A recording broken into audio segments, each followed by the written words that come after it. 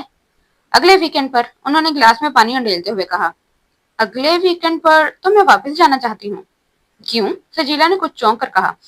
ایاز نے تو تمہارے واپس جانے کے بارے میں کوئی بات نہیں کی، نہ ہی عباس نے اس سلسلے میں کچھ کہا ہے۔ تم بور ہو رہی ہو یہاں پر؟ سجیلا نے اچانک پوچھا۔ نہیں، بور تو نہیں ہو رہی، مگر میں اب واپس جا کر کچھ کرنا چاہتی ہوں، اور رزلٹ کا انتظار تھا مجھے، اور اب تو وہ بھی آ چکا ہے۔ ویسے بھی میں نانو کو خاصا مس کر رہی ہوں۔ کیا کرنا چاہتی ہو تم واپس جا کر؟ سجیلا نے دلچسپی لیتے ہوئے پوچھا۔ کسی نیوز پیپر کو جوائن کروں گی، یا پھر کسی NGO کو، انہی 2 چیزوں میں دلچسپی ہے مجھے، اس نے مسکراتے ہوئے کہا۔ ایک تیسری چیز بھی تو ہے، اس میں بھی دلچسپی لے سکتی ہو تم، انہوں نے اپنی پلیٹ میں چاول نکالتے ہوئے کہا۔ ایسی کون سی چیز ہے؟ علیزہ کو اچانک دلچسپی محسوس ہونے لگی۔ شادی، علیزہ جواب میں کچھ کہنے کے بجائے ہولے سے مسکرائی اور اپنی پلیٹ میں سویٹ ڈش نکالنے لگی۔ کیوں، تمہیں دلچسپی محسوس نہیں ہوئی؟ سجیلا نے اس کے چہرے کو غور سے دیکھتے ہوئے کہا۔ نہیں، اس نے یک لفظی جواب دیا۔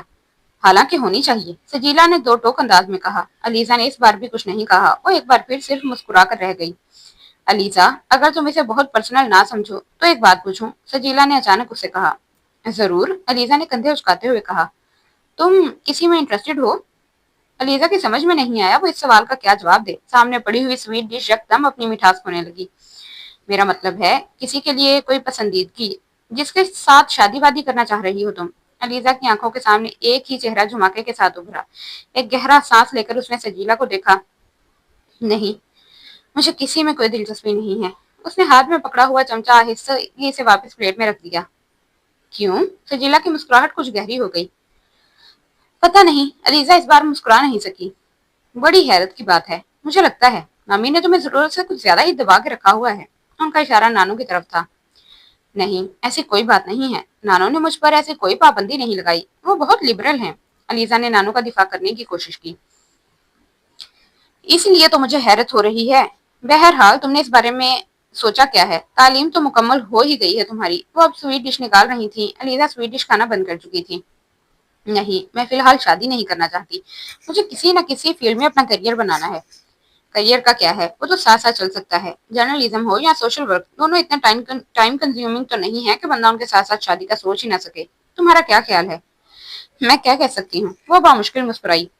یہ تمہاری زندگی کا معاملہ ہے، تمہارے علاوہ کوئی اور اس کے بارے میں کیا کہہ سکتا ہے؟